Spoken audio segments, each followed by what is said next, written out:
जय माता दी दोस्तों, आज हम आपको इस वीडियो में सोमवती अमावस्या व्रत कथा सुनने जा रहे हैं। तो आइए सुनते हैं। गरीब ब्राह्मण परिवार था। उस परिवार में पति पत्नी के अलावा एक पुत्री भी थी।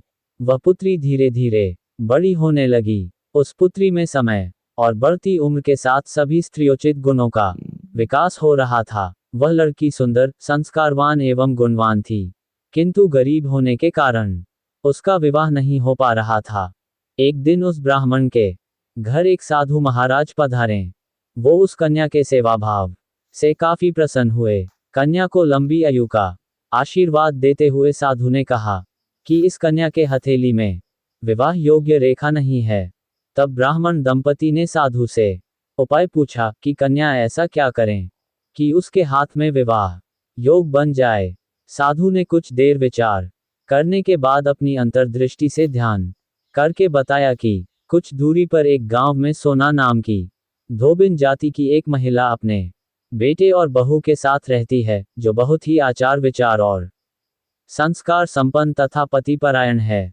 यदि यह कन्या उसकी सेवा करे और वह महिला इसकी शादी में अपने मांग का सिंदूर लगा दे, उसके बाद इस कन्या का विवाह हो तो इस कन्या का वैधव्य योग मिट सकता है। साधु ने ये भी बताया कि वह महिला कहीं आती जाती नहीं है। ये बात सुनकर ब्राह्मण ने अपनी बेटी से धोबिन की सेवा करने की बात कही। अगले दिन कन्या प्रातः काल ही उठकर सोना धोबिन के घर जाकर साफ सफाई और अन्य सारे करके अपने घर वापस आ जाती।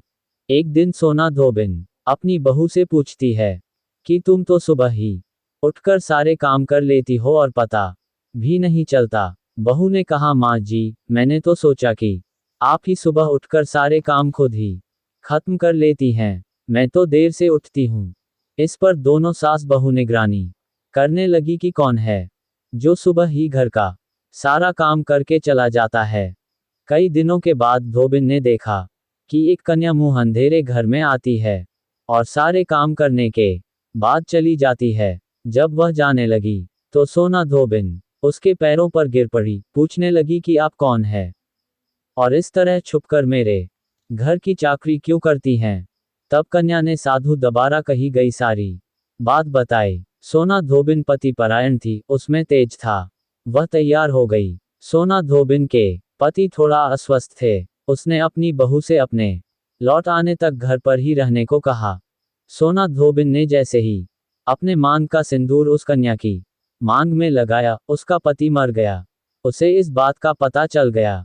वह घर से निराजल ही चली थी, ये सोचकर कि रास्ते में कहीं पीपल का पेड़ मिलेगा तो उसे भंवरी देकर और उसकी परिक्रमा करके ही जल ग्रहण करेगी। उस दिन सोमवती अमावस्या थी। ब्राह्मण के घर मिले पुए पकवान की जगह उसने ईंट के टुकड़ों से 108 बार भंवरी देकर 108 बार पीपल के पेड़ की परिक्रमा की और उसके बाद जल ग्रहण किया। ऐसा करते ही उसके पति के मुर्दा शरीर में वापस जान आ गई। धोबिन का पति वापस जीवित हो उठा। इसीलिए सोमवती अमावस्या के दिन से शुरू करके जो व्यक्ति हर अमावस्या के दिन भंवरी देता है, उसके सुख और सौभाग्य में वृद्धि होती है। पीपल के पेड़ में सभी देवों का वास होता है। अतः जो व्यक्ति हर अमावस्या को न कर सके, वह सोमवार को पड़ने वाली अमावस्या के दिन 108 वस्तुओं की भंवरी देकर सोना धोबिन और गौरी गणेश का पूजन करता है, उसे अखंड सौभाग्य की प्राप्ति होती है।